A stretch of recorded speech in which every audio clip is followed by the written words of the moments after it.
فرمایا وعدے چاہے اللہ سے کیے ہوں یا مخلوق سے کیے ہوں تمام کو پورا کریں۔ آج ہمارے معاشرے میں ایک مسئلے کو ضرور ایڈریس کرنا چاہ رہا ہوں۔ وعدے، ارادے، وفا، امانتیں بہت طرح کی ہیں، لیکن آج کے دور میں بڑی معذرت کے ساتھ میاں بیوی کا جو ریلیشن ہے نا، اس کو سمجھیں۔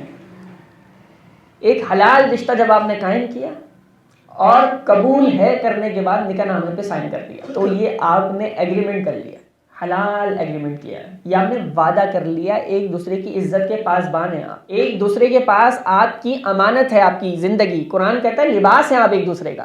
اب اگر کوئی کسی کے ساتھ لویل ہو، بیوی لویل ہے، ایماندار ہے، مخلص ہے، شوہر لویل نہیں ہے، شوہر مخلص نہیں، شوہر مخلص ہے تو بیوی مخلص نہیں ہے، میاں بیوی جب ایک حلال نکاح کے رشتے میں آ گئے، اگر بیوی کی نگاہ بہکے، بیوی کے وقت پہ کسی اور کا حصہ آئے، بیوی کی مسکراہٹ کی وجہ کوئی اور بن جائے، بیوی کے ذہنی اور قلبی سکون کی وجہ کوئی اور بننے لگے، تو خبردار اس بیوی کو غور کرنا چاہیے، اس نے وعدے کی مخالفت کی ہے، اس نے امانت میں خیانت کی ہے۔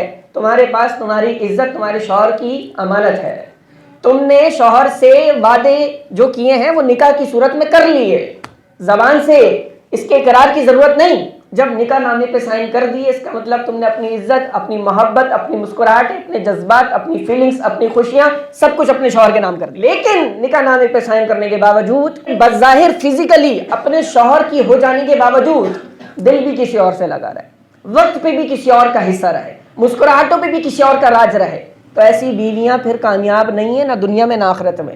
یہ ایمان والوں کا وصف نہیں۔ فرمایا امانت کی حفاظت کرتے ہیں، اور وعدے کو آپ کو اور مجھے غور کرنا ہوگا۔ جب میاں بیوی کے رشتے میں آ گئے تو آپ ایک دوسرے کی امانت ہیں، اور آپ نے ایک دوسرے سے وعدہ کر لیا ہے، تو اپنے وقت، اپنے جذبات، اپنی فیلنگز، اپنی خوشیوں کو ایک دوسرے پہ قربان کرنا ہے، کسی تیسرے کو بیچ میں نہیں آنے دینا ہے۔ صرف بیوی والی سائڈ میں نے بیان نہیں کی، شوہر والی بھی ہے۔ لڑکوں کا مزاج نعوذ باللہ من ذالک آپ دیکھیں تو بالکل اوارہ، عیار اور کماش قسم کا ہے، سب نہیں، بعض کی بات ہو رہی ہے۔ کچھ لوگ ہوتے ہیں شادی شدہ ہیں، بیوی گھر پہ ہے، اچھا رشتہ ہے، ریلیشن ہے، بچے ہیں، لیکن پھر بھی وہ بہک گئے، پھر بھی وہ راہ پہ نہیں ہے۔ کیوں؟ یاد کریں آپ نے کسی سے وعدہ کیا تھا، کسی کو قبول کیا تھا، کسی پہ سائن کیا تھا، تو وہ امانت ہے، اس کی عزت بھی امانت، اس کی خوشیاں بھی امانت، آپ کے جذبات، آپ کے دل کے خوشیاں، سب کچھ، آپ کی مسکراہٹ، سب کچھ امانت ہے، اور وعدہ ہے کس کے لیے؟ آپ کی بیوی کے لیے۔ اس کا حق ہے اس پر، آپ اس پہ ہی لٹائیں گے اور اس کو ہی دیں گے۔ غیر محرموں پہ، نامحرموں پہ، دوسری لڑکیوں اور عورتوں پہ اگر آپ لٹائیں گے تو آپ نے وعدے کی مخالفت کی اور امانت میں خیانت کی ہے۔ اس کا حساب بڑا سخت ہوگا اور اللہ کو دینا ہوگا۔ آپ سمجھ پائیں میری بات؟